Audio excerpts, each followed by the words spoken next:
15 ቀን ከቆየን በኋላ ከ6 ሰዓት የባቡር መንገድ በኋላ ሶኮቶ ወደምትባል እዛው ናይጄሪያ ውስጥ አንዲት ከተማ ደርሰናል። እግራችን ከመግባቱ የሰማነው የሚደንቅ ባህል አለ። አንድ ወንድ ለአንድ ሴት በፍቅር ያሉ ጥንዶች እሷም ወይም እሱ ቢፈሱ ፍቅር እንደተገላለጹ ወይም እወድሻለሁ አፈቅርሻለሁ እንደማለት ይገለጻል ነው የተባልነው። ቢያሩ ሊጋቡ ነው ማለት ነው። ጥያቄውን ለእናንተ ትቻለሁ። መስፍን ይሻላል መጋባቱ ይሻላል መስፍን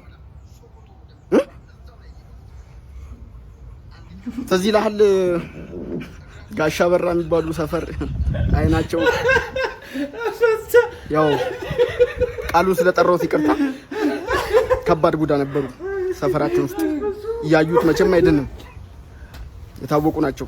አንድ ቀን ገላህን የታጠብክ ግቢ ውስጥ በር ከፍቶ እንደ ድንገት ሰተት ብለው በቃ አለቀለት ይሄ ልጅ አከተመለት መሞቱ ነው አልጋ ላይ መውደቁ ነው ሲባል በግልባጩ እሳቸው ሆስፒታል ክሊኒክ ለክሊኒክ አንዴ ወደ ላይ አንዴ ወደ ታች ይያላቸው ትዝ አይልህም? ሲመረመሩ በምግብ መመረዝ መርዝ ነው። እውነት ነው መርዝ ነው። አንተም በሉ በቃ ተመረዙ። በስንት ስቃይ አይደል የተረፉት?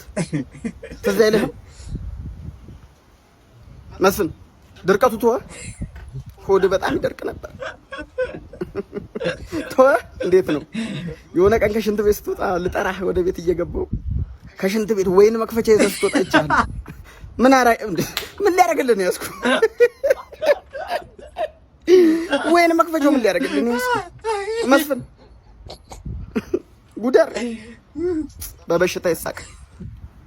እልህ ከሆነ ይከራል፣ ዙሩ ይከራል። መስፍን ዙሩ ይከራል። ዙሩን አታክርረው መስፍን፣ ዙሩን አታክርረው። ሳይቃጠል በቅጠል ተናግሬያለሁ። ሙታን ነህ